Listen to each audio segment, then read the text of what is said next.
Mes chers camarades, déjà un tout petit rectificatif.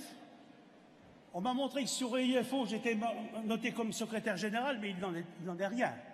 Hein, c'est une petite erreur informatique. Quand même 2 ou 3 phrases de présentation. Donc je m'appelle Laurent Grenu, je suis adhérent depuis 1983 à Force ouvrière. J'ai été secrétaire général du STICAFO. Le STICAFO, c'est le syndicat du permis de conduire jusqu'en 2004. Puis secrétaire fédéral à la FES jusqu'en 2013, où j'ai aidé les camarades de la propreté à se développer et à s'organiser. Depuis 2014, je suis assistant confédéral chargé du développement interne. En tout cas, c'est marqué comme ça dans l'annuaire de la Confédération. J'ai travaillé 1 an avec Patrick Privat et Didier Porte, et depuis 2015, je milite et je travaille avec mon camarade et maintenant ami Fred Souillot. Pour être sûr de ne pas l'oublier, je vais l'annoncer tout de suite.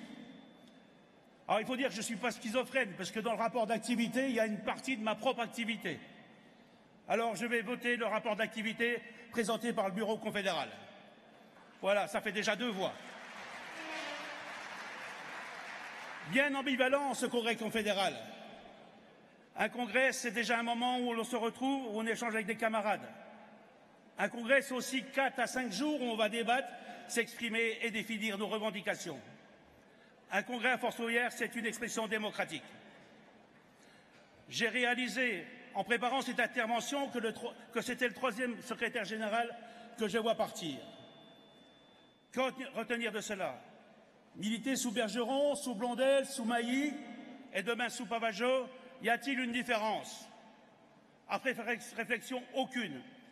Car militer, c'est sur le terrain, c'est avant tout lutter pour notre organisation syndicale, défendre ses valeurs et ses principes, défendre les droits de la classe ouvrière. C'est travailler pour qu'un jour elle devienne la première organisation syndicale dans ce pays. Nous sommes nombreux à FO à parler FO première langue, voire FO langue maternelle.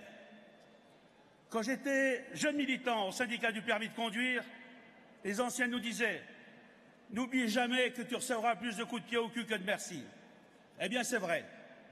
Mais ce n'est pas grave, car on doit être, quoi qu'il arrive, fier de son engagement. On doit s'en foutre. Mais malgré tout, être une femme ou un homme libre à Force ouvrière, cela ne doit pas être simplement une phrase d'un discours. Ça ne doit pas être simplement un effet de tribune. Être un homme ou une femme libre à Force ouvrière, c'est pouvoir dire ce que l'on pense sans subir d'exactions, aussi fraternelles soient-elles. Mais être un homme libre ou une femme libre ne se décrète pas. On doit être reconnu comme tel. Je ne sais pas pour vous, mais moi, je veux être reconnu comme militant. Parce que je suis fidèle à mon organisation, je veux être reconnu comme militant libre parce que je suis loyal à mon secrétaire général. Loyal. Pendant 14 ans, Jean-Claude Mailly a été secrétaire général de l'organisation. Ce dont je suis sûr, c'est qu'il a été élu 4 fois secrétaire général. Alors qu'on le veuille ou pas, les faits sont là. Il a été le garant de l'unité de notre organisation et dans les premières années, ça n'a pas été facile. Les équilibres étaient respectés. Congrès après congrès, CCN après CCN, les rapports d'activité, les résolutions étaient votées à la quasi-unanimité.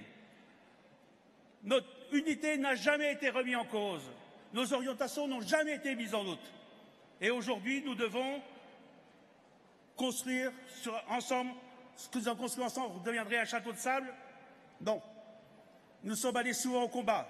Nous n'avons pas toujours gagné, c'est un euphémisme de le dire. Mais c'est autant la faute de Jean-Claude Mailly?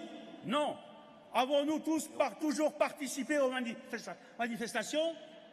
Pas sûr. Participer aux grèves? Pas sûr. Les victoires et les défaites, ce sont les nôtres, à nous, ensemble. 30 secondes, Laurent. Alors nous n'avons pas un seul fautif à trouver, mais à nous remettre en cause. Et nous devons toujours mettre en évidence ces valeurs que sont la fraternité et la loyauté. Certes, ça a été dit, il y a eu des échanges difficiles. Juste un mot parce que ça se termine, je coupe mon intervention. Il ne s'en souvient peut-être pas, mais il y a quelques mois, quelques années, j'ai échangé avec Pascal. À cette époque, je lui disais avec mon camarade Christian Grelier que le jour venu, on aurait besoin de lui à la tête de la Confédération. Ce jour est venu.